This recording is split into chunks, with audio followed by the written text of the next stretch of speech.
Olá, queridos.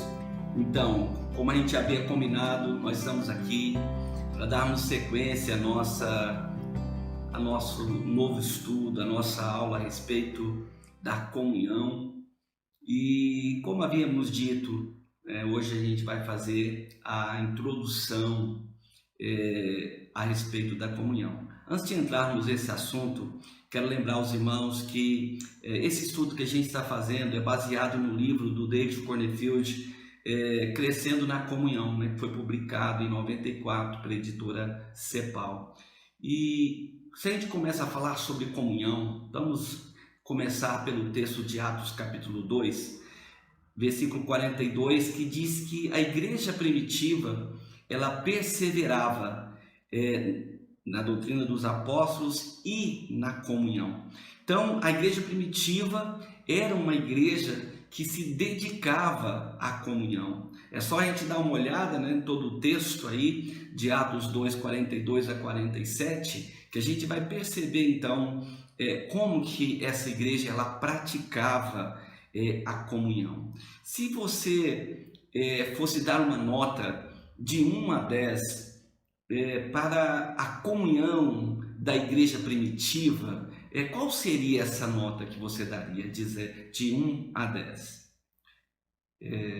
Seria bom você ter aí então um caderno, uma agenda, sempre em mãos a Bíblia, também uma caneta, para que você possa anotar, para que você possa fazer as suas anotações, ok? Numa escala de 1 a 10, qual seria a nota que você daria para a comunhão na sua igreja?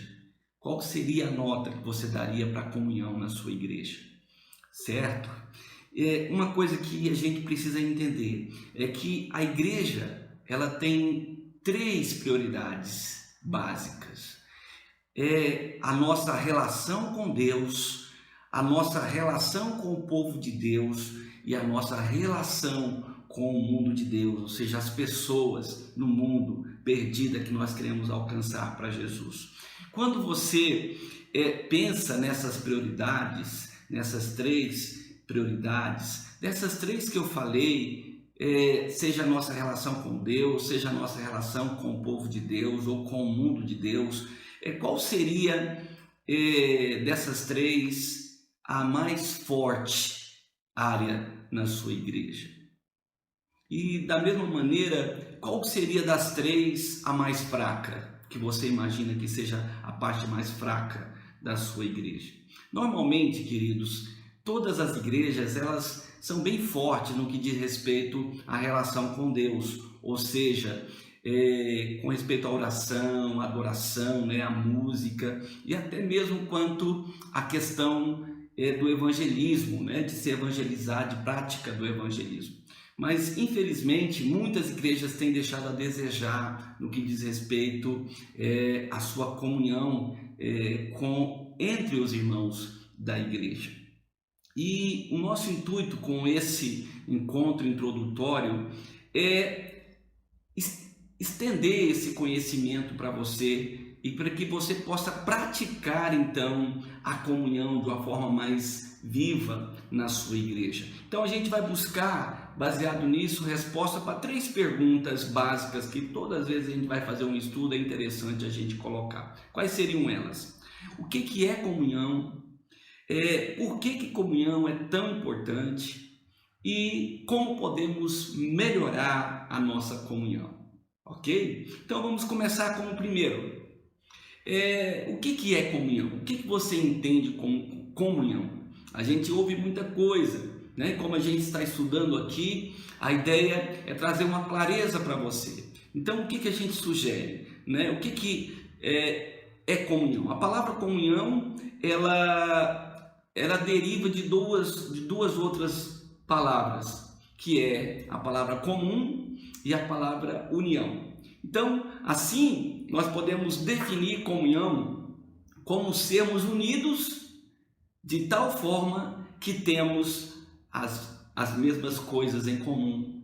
A comunhão seria compartilhar o que eu tenho e o que eu sou com outras pessoas. É a atitude de abrir a minha vida para os meus irmãos, para amá-los e para interagir com eles.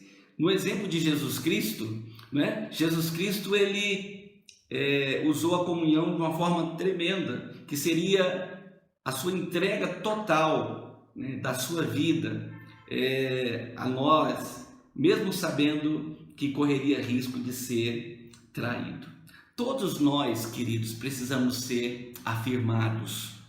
E a comunhão, ela nos ajuda demais a afirmar os outros.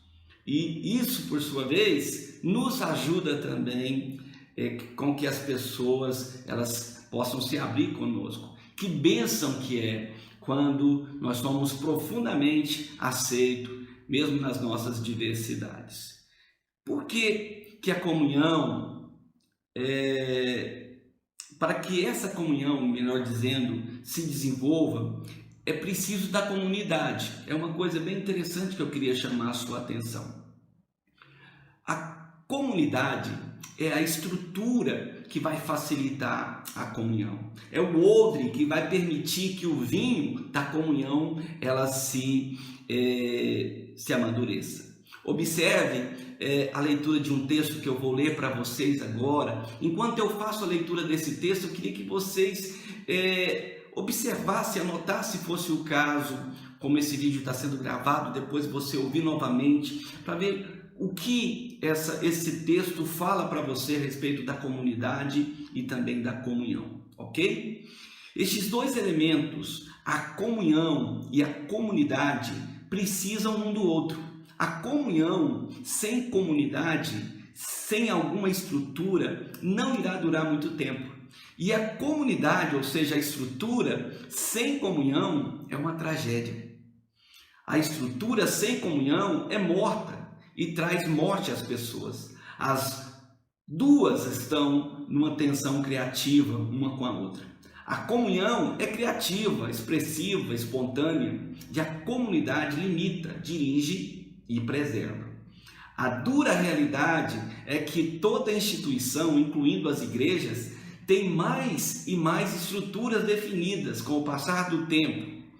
E a comunhão e o amor têm a tendência de se perder dentro dessas estruturas. Então, ou seja, em sua igreja, se você fosse responder, as estruturas têm mais tendência de encorajar a comunhão ou em limitar a comunhão. Vamos lá para o segundo ponto. Mas por que a comunhão é tão importante, pastor? Por que devemos nos preocupar com ela?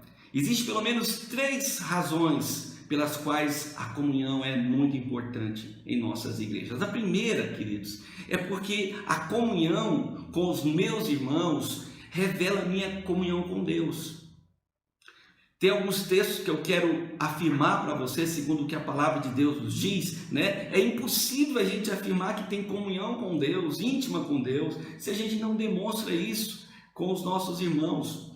1 João capítulo 1, versículo 7 diz assim: se porém andarmos na luz como Ele está na luz, mantemos comunhão uns com os outros, e o sangue de Jesus, seu Filho, nos purifica de todo pecado.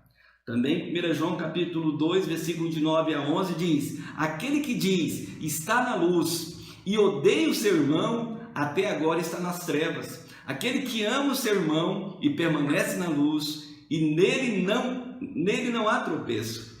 Aquele, porém, que odeia o seu irmão está nas trevas e anda nas trevas e não sabe para onde vai, porque as trevas lhe cegaram os olhos. E o último texto, 1 João 4, 7 e 8, um texto bem conhecido para nós, que diz: amados, amemos uns aos outros, porque o amor procede de Deus, e todo aquele que ama é nascido de Deus e conhece a Deus. Aquele que não ama não conhece a Deus, pois Deus é amor. Então, a comunhão com os meus irmãos, ela revela a minha comunhão com Deus. A segunda coisa, porque ela também, a minha comunhão revela o meu desenvolvimento, ou o nosso desenvolvimento como povo de Deus. A comunhão com os meus irmãos vai responder a uma das necessidades mais profundas de todo ser humano, que é amar e ser amado.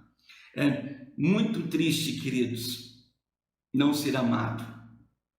E não amar é uma tragédia. Quando observamos algumas igrejas, podemos ver que elas se destacam de várias maneiras, pelo louvor, pela música, pela pregação, pelo evangelismo, pelo fogo. Mas todas essas coisas, mesmo sendo muito importantes, se não estiverem destacadas no amor, elas não vão servir para muita coisa, segundo a palavra de Deus diz em 1 Coríntios 13. E por fim, a terceira coisa, que a comunhão é tão importante, é porque a comunhão é a base do nosso testemunho ao mundo. Se nós não demonstramos o amor de Cristo, o mundo vai ter muita razão para rejeitá-lo. Quando conseguimos demonstrar a unidade, queridos, e o amor de Deus, o mundo estará confrontado com uma realidade divina, a presença de Deus na terra. Tem alguns textos também que eu queria deixar para você. João capítulo 13, versículo 35, que diz: nisto conhecerão todos que sois meus discípulos, se tiverdes amor uns para com os outros. Um outro texto, João 17, 21 a 23, que diz: a fim de que todos sejam um, e como tu és, ó Pai, em mim e eu em ti, também sejam eles em nós, para que o mundo creia que tu me enviastes. Eu lhes tenho transmitido a fim de que sejam aperfeiçoados na unidade, para que o mundo conheça que tu me enviastes e amastes a mim, como me amastes, assim como também amastes a mim. Resumindo, a comunhão, querido, e o amor para com os nossos irmãos, ou a falta dele, vai revelar a realidade daquilo que nós vivemos, ou seja, a nossa relação com Deus, o nosso desenvolvimento como povo de Deus e o nosso valor também como testemunha diante do mundo perdido sem Deus. Indo já para fazer algumas meditações finais aqui da nossa introdução aqui, eu queria que você pensasse um pouco e buscasse em seu entendimento algo que possa trazer melhoras para a comunhão na sua igreja. Procure anotar pelo menos 3 maneiras pelas quais você acredita que a sua igreja ela poderia melhorar. Pelo menos 3 maneiras. Pensa aí quais seriam algumas maneiras que a comunhão na sua igreja poderia ser melhor. Anote isso, por favor. E depois que você anotar, procure compartilhar com mais alguém do seu convívio na igreja. Veja o que essas pessoas pensam dessa sugestão, dessa ideia, e quem sabe até colocá-las em prática, não é? No seio da sua igreja. Algumas formas que nós acreditamos que pode ajudar ou sugerir para você a comunhão na nossa igreja primeiro, os grupos pequenos, ou seja, as nossas células. A gente entende que quanto maior é o grupo, mais difícil é a comunhão. Já saiu para conversar com alguém, às vezes num restaurante? Quanto maior é o grupo, né, menos a gente tem condição de ter comunhão com todas as pessoas. Outra coisa, encontros familiares, ou seja, encontro entre famílias, né, um ambiente familiar é preservado. A gente precisa abrir, querido, as nossas casas para receber visita, desenvolver amizades, desenvolver comunhão com outras famílias. Aqui eu quero deixar quais seriam umas características, de um ambiente familiar. Primeiro, intimidade, liberdade, cumplicidade, simplicidade, informalidade.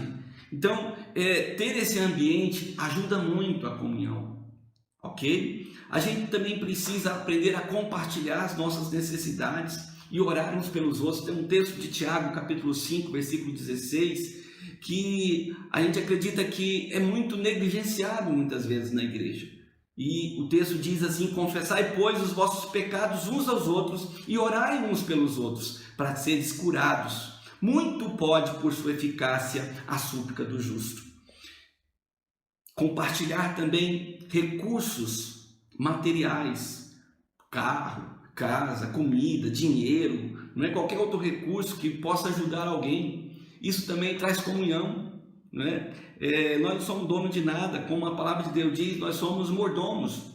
E Deus nos dá, e oxalá pudéssemos usar as coisas que Deus tem nos dado para servir outras pessoas. E pode ter certeza, né, que isso vai trazer comunhão. Ao mesmo tempo, a gente precisa ter muito cuidado com essa parte, né, com aquilo que a gente tem para trazer para compartilhar aquilo que a gente tem. O que a gente precisa ter cuidado? Porque se a gente vai usar aquilo que Deus nos deu para ajudar uma pessoa, para servir alguém, e essa pessoa vai fazer mau uso ou vai gastar de modo desajustado esse recurso, a gente vai estar não usando bem o recurso que Deus colocou nas nossas mãos. Então, por fim, desfrutar de momentos especiais junto com outras pessoas, aniversários, formaturas, um novo emprego, né? O nascimento de um filho, Natal, né? O que tiver a ver com celebração, né? Tem um texto que diz assim, a gente precisa se alegrar também com os que se alegram, não só chorar com os que choram, né? Então, todas essas coisas aqui que foram compartilhadas, elas vão ajudar a gente a ter uma melhor comunhão na nossa igreja, ok? Eu quero terminar esse tempo nosso aqui passando para você algumas tarefas bem importantes que você precisa providenciar, ok? Para a nossa próxima lição, ou seja, a gente precisa ter esse acompanhamento para que a próxima lição ela tenha resultado. Você precisa praticar essas coisas que a gente vai dizer aqui e com certeza vai trazer algum resultado para a gente seguir no próximo estudo. Então, quais seriam as tarefas que você precisa providenciar? Vamos lá. Se a gente não tivesse, no período de pandemia, eu ia dizer para você, olha, vai visitar alguém ou chamar alguém para sua casa e tudo mais. Como a gente está impedido pela pandemia, então qual que seria a tarefa? Ao invés de você visitar ou chamar alguém para sua casa, então procure fazer algumas chamadas, tá? De vídeo para alguém do seu convívio, alguém da igreja, algum amigo. Procure comunicar com essa pessoa, mas de maneira a interagir com essa pessoa, tá? Não é só uma ligação, oi, como vai, tudo bem e tal, e desliga, não. Interaja com ele, pergunte sobre como ele está, faça uma chamada de pelo menos 10 minutos, tá? Conversando, fala alguma coisa de você, troca algumas ideias, e depois anota qual foi a reação, como foi essa interação com essas pessoas, ok? Uma outra coisa que eu quero deixar para você é para que você faça a leitura do texto do Evangelho de João, capítulo 1, os versículos 35 a 42. Ok? Então você vai fazer a leitura do texto de João 1, dos versos 35 até o versículo 42. E você vai procurar responder as seguintes perguntas. A primeira pergunta que você vai responder é: o que você acha que a multidão entendeu quando João Batista indicou que Jesus era o Cordeiro de Deus? O que você acha que a multidão entendeu quando João Batista indicou que Jesus era o Cordeiro de Deus? Segunda pergunta: como que você encara a ideia de que os dois discípulos de João seguirem a Jesus imediatamente naquele dia? Como que você encara essa ideia? Eles estavam ali com João e de repente eles deixaram e começaram a seguir Jesus. Terceira pergunta: o que você entende que Jesus quis dizer com a expressão vem e vê? Quando Jesus falou para os discípulos, vem e vê, o que Jesus queria dizer?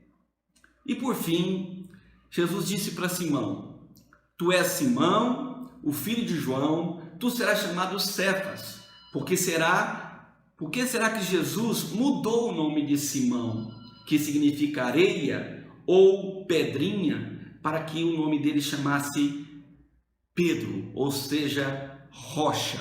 Qual seria o motivo que Jesus mudou o nome de Simão?